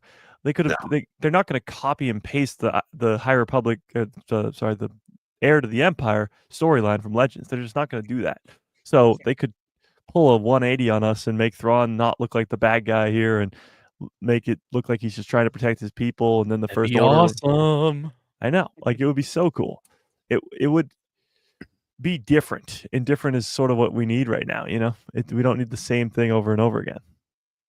But No. when they don't do the same thing, then people People whine get mad. and complain. But yeah, what are you gonna do? Just I would love to see something different, and Yeah. I would love to see Thrawn as almost that anti-hero-ish, but like, because I love Thrawn. I mean, what a Yeah. great character. Well, it's like Vader to an extent. Vader's obviously evil and kills a ton of people, but you almost root for him, because every time you watch Revenge of the Sith, you're like, don't fall to the dark side. Like, you want him to be good. And that could be the same sort of thing with Thrawn. Not that he's killing a bunch of people, which he probably will, but he's coming back, and he's bringing the Night Sisters back to their home because he told them that they would. He's protecting his people because he told them that they would. Like, he's just doing his job and doing what he thinks is right. And the New Republic is just disagreeing with that. So maybe he's not like the most evil guy ever, unlike Palpatine, who clearly is. Right. Yeah. I mean, Thrawn doesn't ever go on the attack unless it's necessary. Actually, I think in most of the books, he doesn't really attack more than defend, and then attack. I don't know. I think he does do some attack stuff, or sets up attacks. He convinces people to attack him first. That too, yeah. I mean, he is a strategical genius, and getting to see that on the big screen is going to be awesome. Yeah, for sure. And again, like you said, him even figuring out who Vader is. It's like he's putting all these pieces together. His strategic mind is just incredible. Which I think and we need him in Galaxy's Edge. We need him there. He's been to Batuu, and they're already they're abandoning more and more every day. So we don't need that old timeline. Yeah, and but Thrawn did fit. So put him in there. We want him. Yeah. I like. Go ahead. Yeah. So is Thrawn have the same backstory as like Magneto? His childhood was messed up, and then he chooses evil. No, not really. Well, that's more like Palpatine's backstory. He was sort of abused as a child, and then his family outcasts him pretty much. He was always sort of dark side as a child, but then he ends up killing his family and goes down he's got more of the messed up childhood than Thrawn does. Thrawn just goes and joins the Empire so he can protect his people. So it's not really for a bad intention. It's for a good intention, actually. Right. And as Greg says, he definitely doesn't see himself as the bad guy. He probably sees the New Republic as he sees them in Legends, which is just still the rebellion. And the rebellion, from a certain point of view, are just that. They're just a rebellion against, I mean, as James Cameron and George Lucas would say, they're terrorists. They're the bad guys, or they're not good. Yeah, and in the books, like Thrawn is essentially a good guy. Like Yeah. if you're reading the Thrawn books and you're not rooting for him, you're not reading the books. Yeah. It is crazy when you have, and that could be the case. I love the show Breaking Bad. Have you either you seen Breaking Bad? Oh, yeah. Breaking Bad is a story about the bad guy. Like Walter White's the bad guy, but you're rooting for him the entire time. You're like people who are trying to stop him. You're like, what are you doing? Like his brother-in-law, he's trying to take him down the entire time. You're like, you're the bad guy. Stop that. Like, and Walter's clearly the bad guy, but you're rooting for him the entire time. So I think they could do something similar with Thrawn, where people actually root for the guy because he's not fully evil. He has good intentions. He's trying to protect his people. And that makes you root for him, even though he's still killing your heroes that you know and love. Like at the same time. That Or you know and love. Yes. That you know and love. I think we all know where my heart lies. Except for Cal Kestis. Yes. I think we'll switch back to Derek's question a little bit earlier too. Larry put something out there, which I think would be really cool, is Hu Yang doing a show with younger Jedi like Qui-Gon and Obi-Wan and Kanan, where he helps them. And that could be a cool Tales. I don't think it could be a live action. I mean, I think it would be fantastic, but I think it would be too much to do a live action with all those different Jedi and different stories that he had. But I think they could do a Tales of whatever, Hu Yang, the Tales of Hu Yang, but to show 3 different episodes and 3 different Jedi that maybe do a Dooku one, Mace Windu. Yeah, well, we already had a Dooku one, but yeah, but somebody that I think it would be cool to do that. So that's definitely something. I don't know about a Christmas special, which would be great. I mean, but I think a Tales would be only if we get lumpy. Well, what's cool too, and we've talked about this a lot tonight, is the connection aspect of it. Hu Yang, or as I like to call him, Huge Wang, he's explained in Ahsoka that he's been around for a long time, like thousands of years. So he's been around the Jedi for that long. When we get Dawn of the Jedi, like we could see Hu Yang get created. We could see like him be built by a Jedi, or even still, we see Tython in The Mandalorian Season 2. We see Ahch-To in The Last Jedi. We see Jeddah in Rogue One. All these destroyed or buried ancient temples that the Jedi first created, we could see those be created in the Dawn of the Jedi. So like for these things to be very much connected, there could be a through line of like a droid like Hu Yang, where he helped all these different Jedi craft lightsabers for thousands of years, or just the Jedi temples themselves, which we see in the Skywalker saga as decrepit and destroyed and buried. But we could see them being built in pristine and brand new in 25,000 years earlier in the Dawn of the Jedi stuff and Old Republic stuff and cool things like that. Yeah, for sure. Having it all be connected, I guess. Yeah. And that's what I like about this, because it is everything. And I've said this before, the Easter eggs are some of my favorite things that go back to the OGs. Yeah. That go back to the original movies, to something that they play off of, whether it's Rey pulling the books, in the Millennium Falcon, yes, or just different things like that. I think those are so cool and reference and Andor, all that stuff that Luthen had in his shop.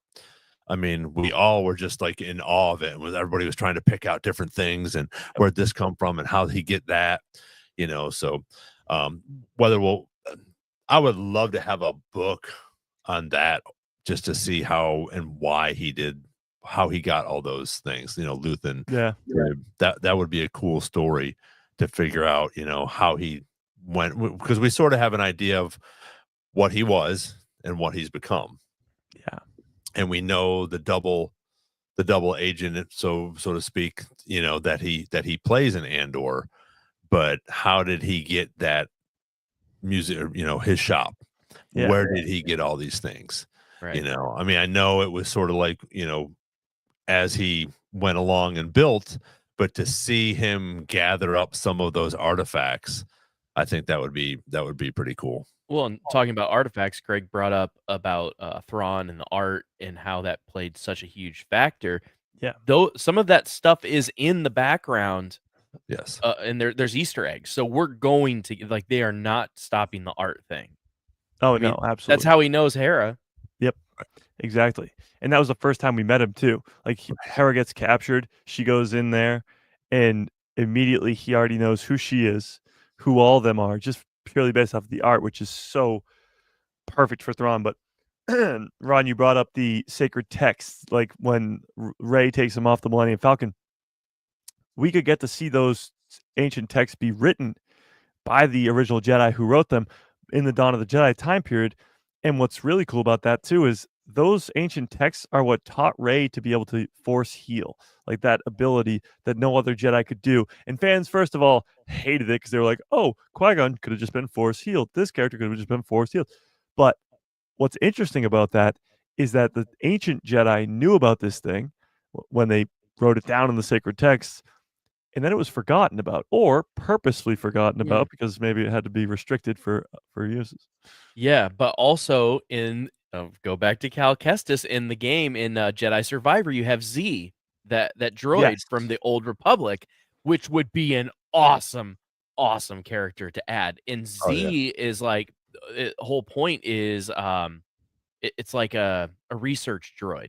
Yeah. And knows everything, but some of Z's memory was knocked out. So like that could be a thing where a droid from the Old Republic has these secrets. Yes, that would be awesome. Well, and going back to tying it back to Luthen too, Luthen has Rakatan Empire stuff, like Kyber crystals and stuff from Cinderella and stuff. So when you look at Star Wars, it's always been interconnected for the most part. It's gone to the next level, and when you look to the future with the Maul series and the Mandalorian and Grogu and Dawn of the Jedi and Ahsoka season 2, it's going to continue to be connected so much, whether it's 25,000 years before or 5 years after. Like it's gonna still be so connected with a ton of different Easter eggs to the Old Republic, High Republic, and everything in between. And that's the best part. Well, and right back to that point is you have C-3PO that can read this ancient Sith language.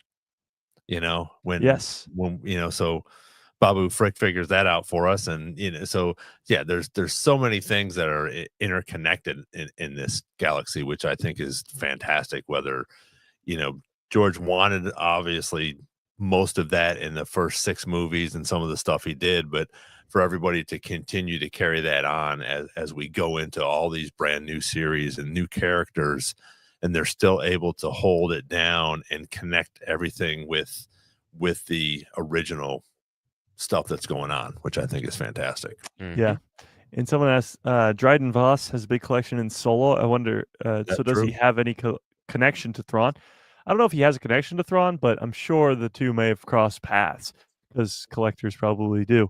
But it is funny that you have like Dryden Voss has a big collection, Luthen has a big collection, and Grand Admiral Thrawn has a big collection. I wonder if the three of them have ever crossed paths.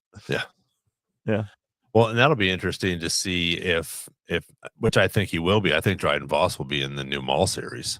Oh, 100%. I mean, he was in Clone Wars season 7, right? In that final meeting that he has. In that, which is cool. So you'll definitely see him, which I think will be cool too, to just get, because we'll probably get a little bit more of his backstory as well, and how he became, head of Crimson Dawn until, or well, so to speak.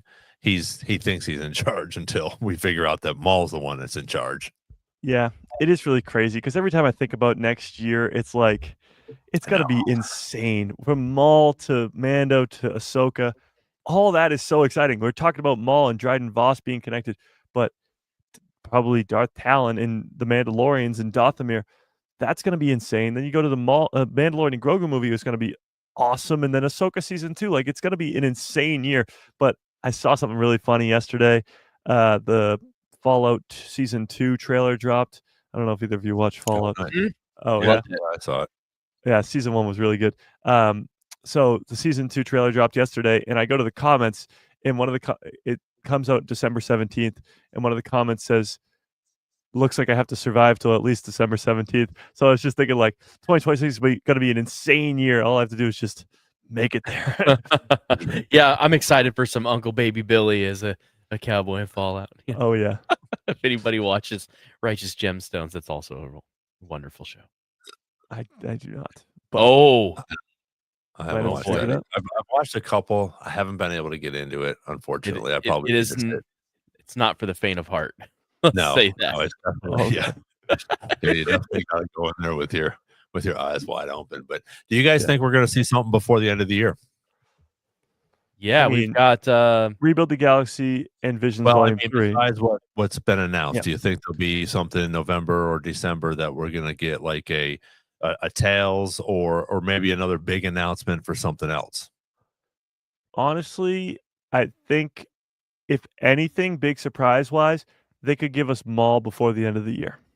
Like they could start it before the end of the year, because I think it'll be early next year anyway. So, and Sam Witwer at Star Wars Celebration, which was months ago now, said that they've been filming or he's been recording voice lines for over a year. So the turnaround on animation is usually quicker than that. So I wouldn't be surprised if it's ready to go sooner than even 2026. So if anything were to come out, I think it would be that, unless they're planning on doing like a second Tales this year, which I doubt. But I when it came to Tales of the Underworld, they only released the trailer a month before. So they didn't give us much of a heads up when it came to that. So it's possible that there could be something to end the year. Again, the Rebuild the Galaxy comes out in less than a month. The trailer just dropped a couple days ago. So they don't usually give you a big heads up on that. I think D23, which is I was gonna say next week. Yeah. Destination D23 is next week. So it's next week. So if they're going to announce something, it would probably be there. I think hopefully, I mean, we get a Maul Shadow Lord release date there. That would be great. Yeah. And maybe a trailer along with it. Trailer. Yeah. Well, yeah, trailer of both. Yeah. Derek, are you going? to Destination? No, I wish.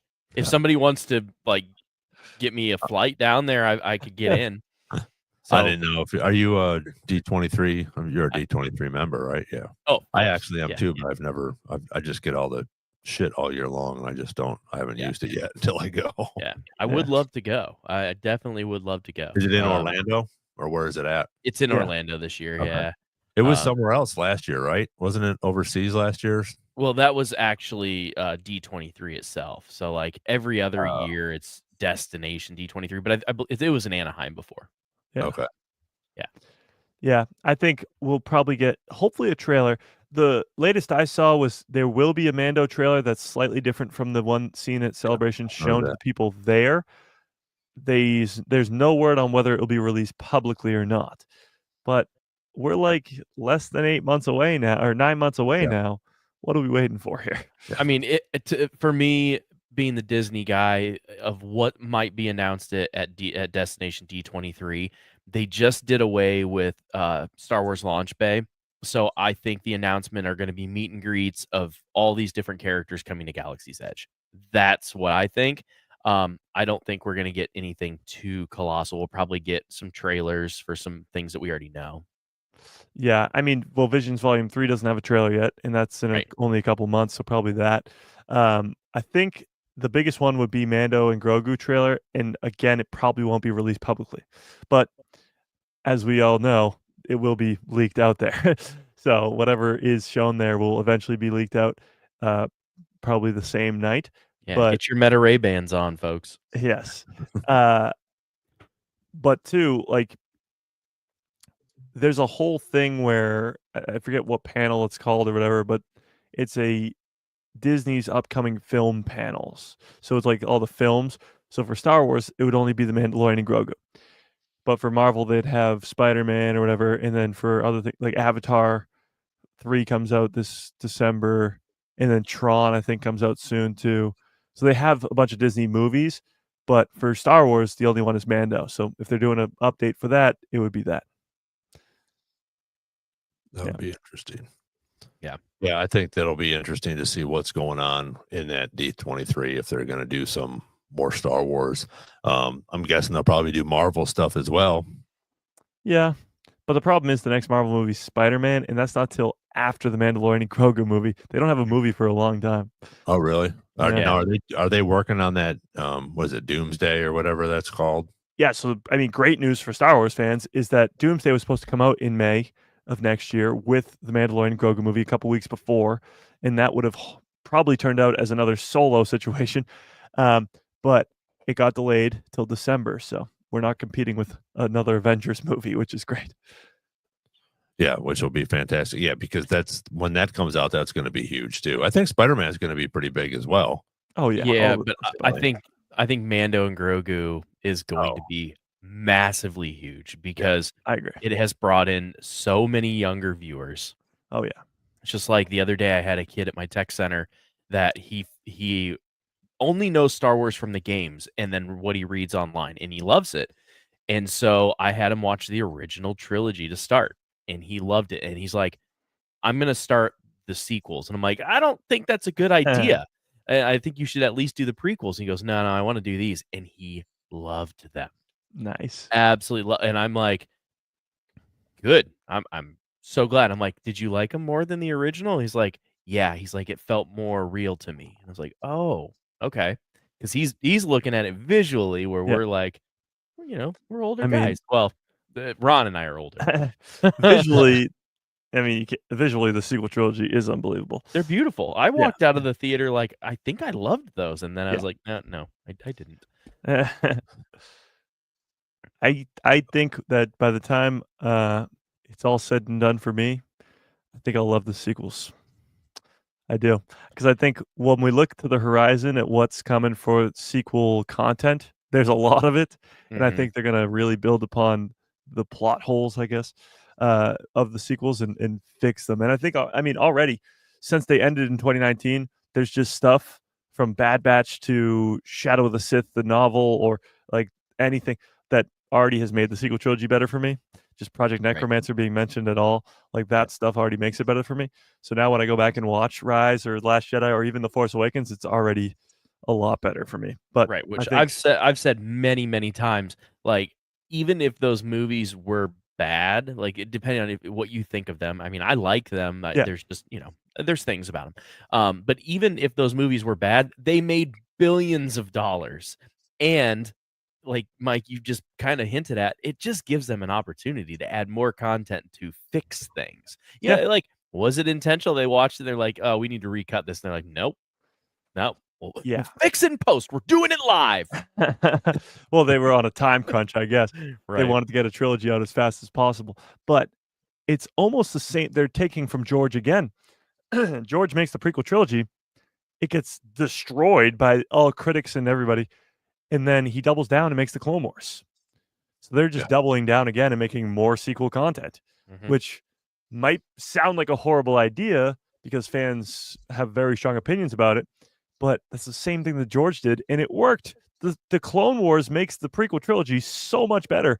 And I think the stuff like even the Mandalorian, but stuff like hopefully the Rey movie and maybe a Luke Skywalker Jedi Temple show or whatever, it's only going to make the sequels better. It's not going to make them worse. Like it's just going to make them better. Well, and there's people out there as much shit as they got about it. There's people. I mean, Greg says one of his favorites is the Last Jedi. I mean, Exactly. we had an ex-girlfriend on here. She loved the sequels. And there's going to be people like I think you were talking about yesterday, but there's going to be people that that was the first Star Wars that they saw in the theater. Some of these younger kids, and then they're going to go back, similar to like what you and Nick have done. You grew up on maybe the prequels or the Clone Wars or whatever, but you went back in and you started diving into the rest of this stuff. But whatever you saw first, you fell in love with. And these people or these kids or whoever saw these prequels, the sequels first, and they're like, wow, this is pretty good. The cinematography is fantastic. There's battles, there's gunfights, there's all this stuff. And I think that'll be, it will come around. Again, there's things that we can't change, like Derek said, and there's things that we have to, it is what it is. But I'm with you, Mike. I read that Shadow of the Sith. There's going to be more things that are going to come out in reference to it. Hopefully we'll get some more of Knights of the Ren.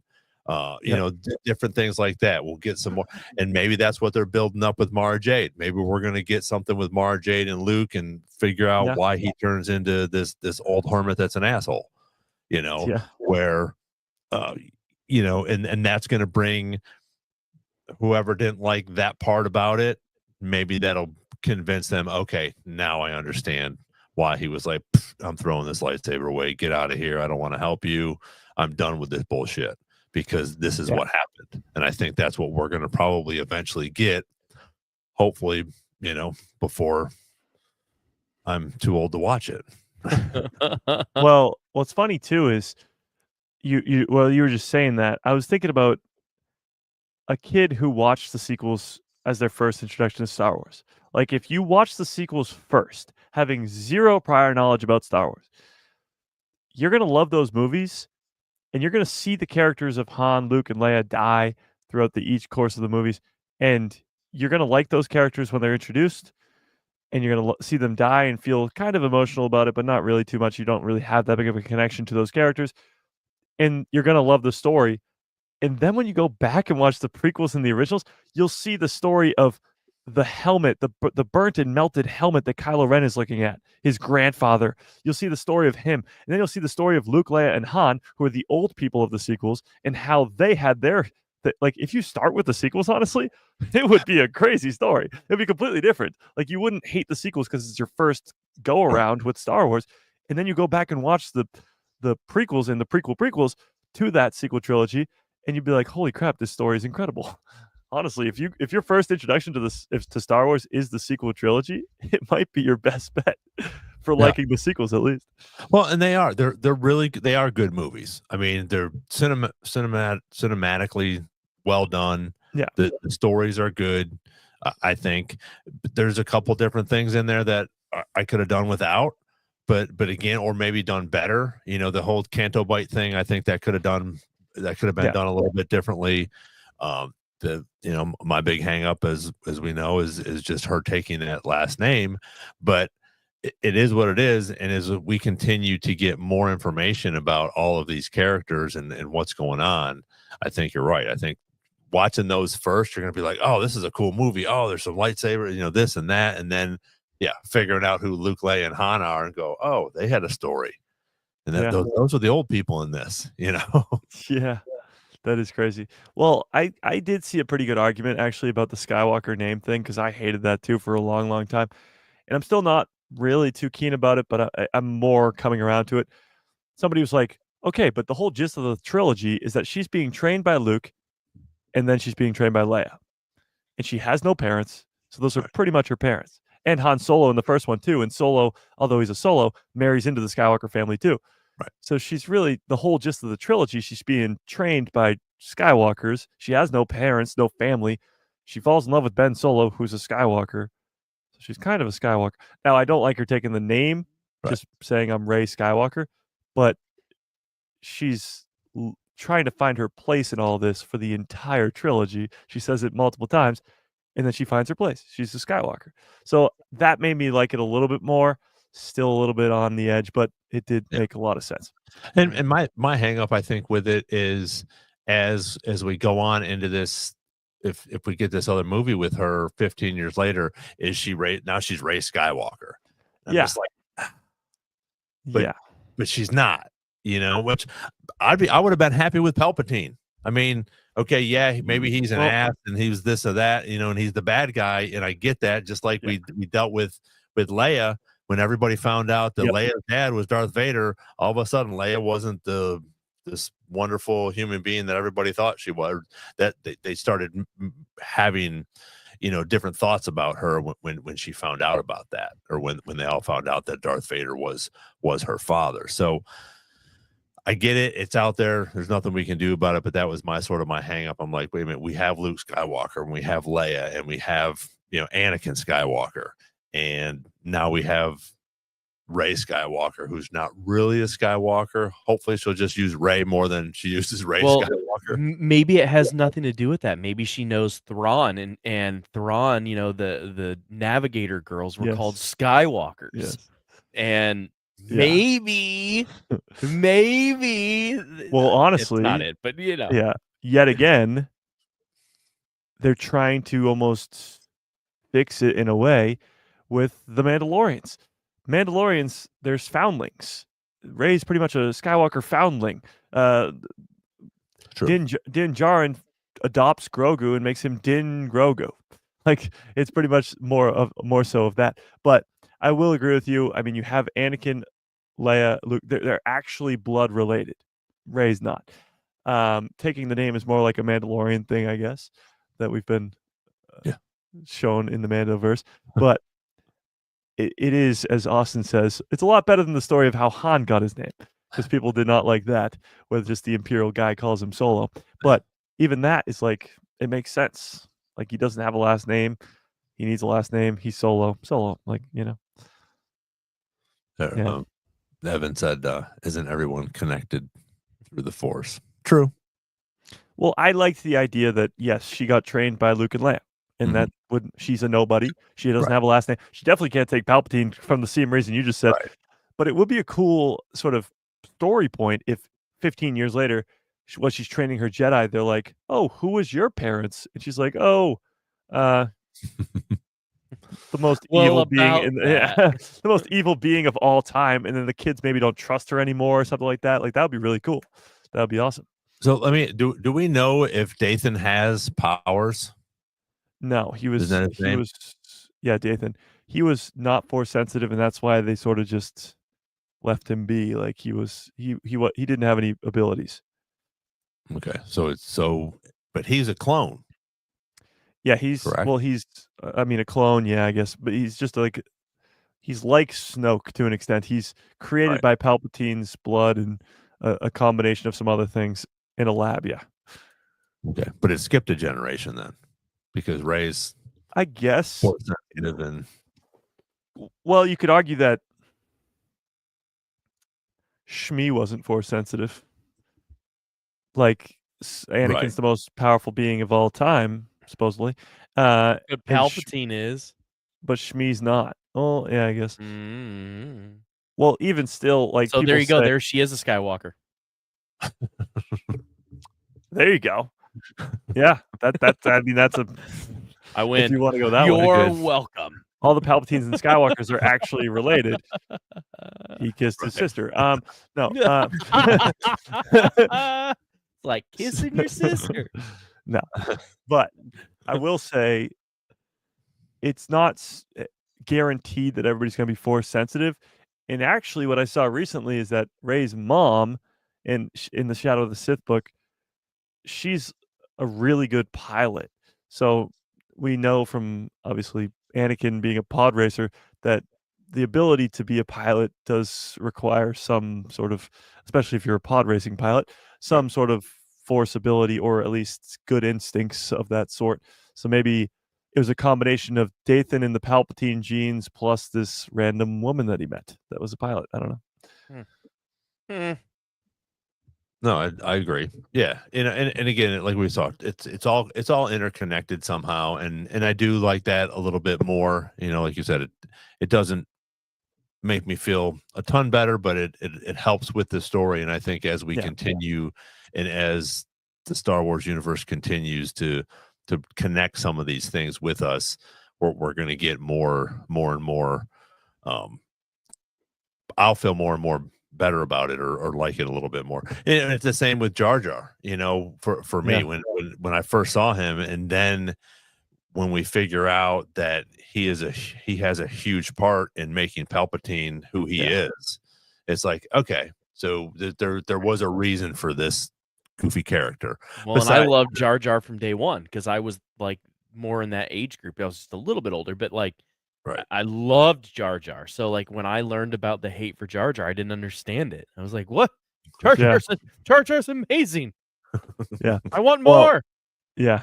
Well, Austin says, my biggest gripe with the sequels is how Rise of Skywalker retcons Rey being a nobody. Thought that was way more powerful. I get that. Again, it's one of my biggest gripes with the sequels too, is that they just didn't have a plan for Rey's character from the beginning. However, I don't know if this was a coincidence or J.J. Abrams really was planning this from the beginning, but in The Force Awakens, when she's fighting Kylo in the forest, she looks like a Palpatine. Like she's holding the lightsaber like Palpatine, like running at him like this, like Palpatine does in Revenge of the Sith.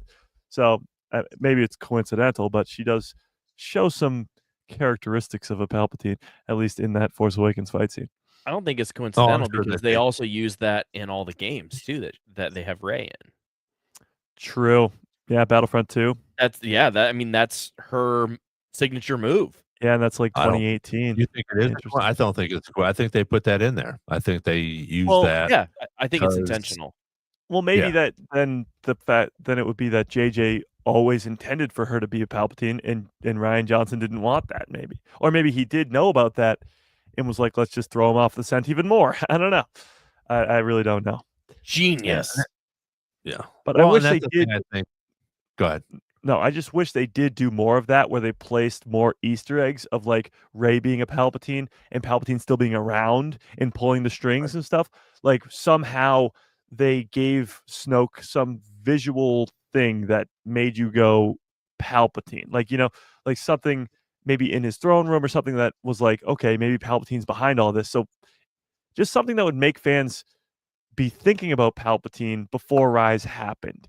Because Snoke was such an interesting character that people were like, who's Snoke, who's Snoke, who's Snoke? And then they killed him off. And then they had to bring back Palpatine.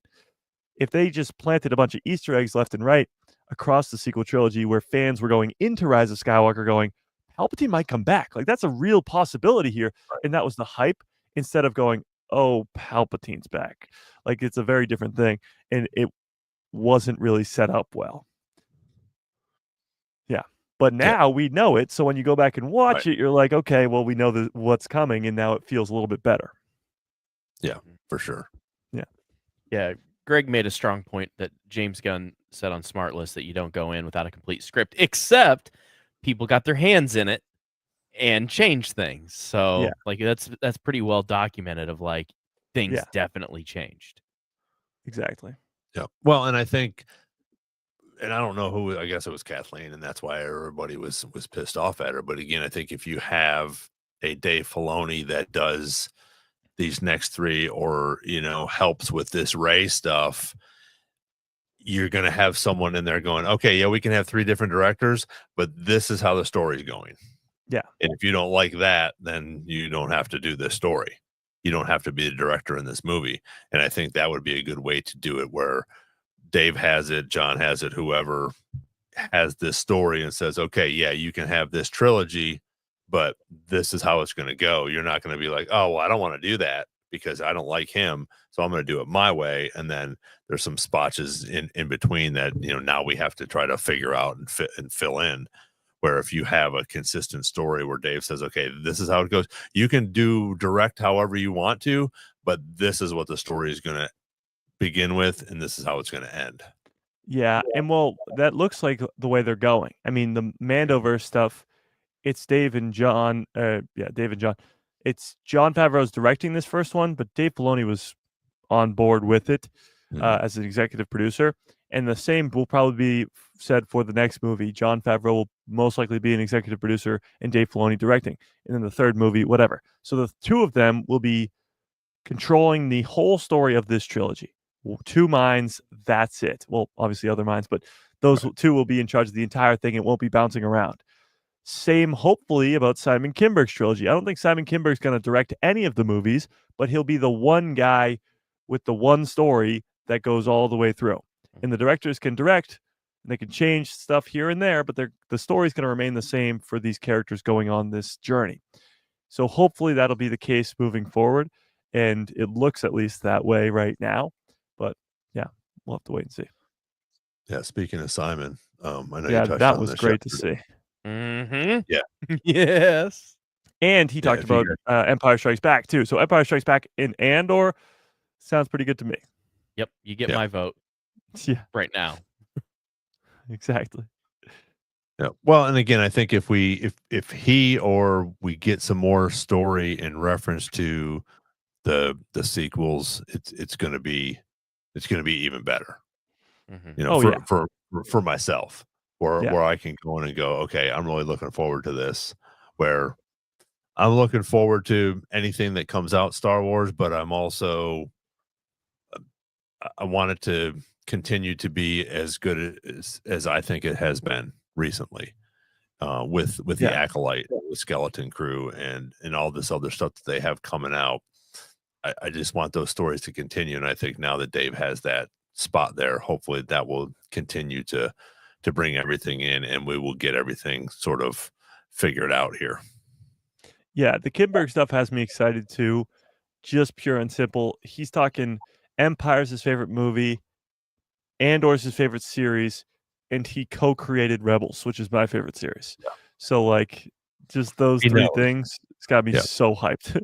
He knows his track record is fantastic. Yeah. I mean, he has a few misses, but yeah, people were crapping. They were like, he's the guy who made Dark Phoenix. Yeah, he's also the guy who made the 3 Deadpool movies, Days of Future Past, First Class, like the good X-Men movies too. And he co-created Star Wars Rebels. Yeah. Yeah. I mean, well, like Greg he's says, done a lot of stuff. Yeah. Greg says, he has he's all about having a complete idea before going forward. Exactly. Which I think is fantastic. Knowing where he's going to end, I'm sure at least that's what I get out of that. You got have your beginning, your middle, and you know where this is going to go. Whether it's you get 1 movie or you get 3 movies, you know where that end is going to be, and you're not just flying by the seat of your pants going, oh, okay, cool, I'm going to do this 1 movie and then we'll end it and then I'll figure something else out for the other 2. Yeah, and I mean, you need a plan from the beginning, obviously, but they just did that with the High Republic, and I haven't read the High Republic books all the way through, but from what I hear, it was a very well planned out thing, and the ending was a huge, great payoff from the whole story that was going on for 5 years or whatever it was. So I think they've learned their lesson from the sequel trilogy, even in the books and stuff, where they've set up that whole 3-phase thing. So when it goes back to the movies, they're going to have the same sort of plan ready to go. Yeah. And Austin said, was Palpatine ever in the Colin script? He's in the movie for Colin Trevorrow's script for episode 9, because Colin was supposed to do it first, for people who don't know, and then he backed out, and then they brought back J.J. Abrams to do episode 9. But his idea, he would have been in the movie as a hologram, actually. Actually, it was more of like I guess it was a hologram, but it was like an interactive hologram type thing. Like it was supposed to be a hologram for Vader, and then when he realized it wasn't Vader, it like attacked Kylo Ren. What was it kind of like what they did with was it Battlefront 2, where they had him as like almost like the the robot thing? No, it was going to be on Mustafar, maybe. Oh, cool. Been amazing. Yeah, I don't know if it was either Mustafar or like a Sith temple. I think it was Mustafar, but either way, he was going to go in there looking for something and find, or maybe a holocron or something, and find a message from Palpatine to Vader. And then once the message realizes it's not Vader, it like attacks him and leaves him scarred or something. I don't know. There's a lot of the Colin Trevorrow stuff that's really, really cool, that a lot of people wanted to happen, but whatever. But Palpatine was not the main villain in it. No, he wasn't going to come back. It would just be in a hologram type form. That would have been great. Oh, well. Yeah. Next time. It's crazy how we can start off with one thing and we go all over the place and end up at the sequels and then back again after we start off. Always ends at the sequels. Where the wind takes you. Yeah, exactly. So, well, thanks, guys. Appreciate everybody that came on here. We're literally coming up on 2 hours here, which again I always think is crazy, but I always think is great as well, because I'm sure we could probably all go for another 2 hours. But we appreciate your comments and putting your 2 cents in and giving your opinion. It means a lot to me and us, and to hear from you guys. I really like the interaction that we get to have with you guys along with each other, and I know that Derek and Mike both love to play that devil's advocate, which is fun, because everybody gets to put their opinion in there. So again, Mike has his podcast tomorrow and Saturday left this week, but Tuesday, Thursdays, and Saturdays, check Mike out, a guy who loves Star Wars. He has all the new news and brings it to you guys live every week, several times a week, which is awesome. So I will listen to you guys on there tomorrow. Derek, thanks for being with us. We will be back again next Wednesday, pick up some live stuff. Who knows what we're going to talk about? I'm sure we'll we'll find something to talk about with Star Wars. So again, thank you all for being here tonight with us, and thank you for the birthday wishes. Mike, thank you for your birthday hat. I appreciate it. And may the force be with you, and we'll see you guys on the next Star Wars Jedi chat. Bye-bye.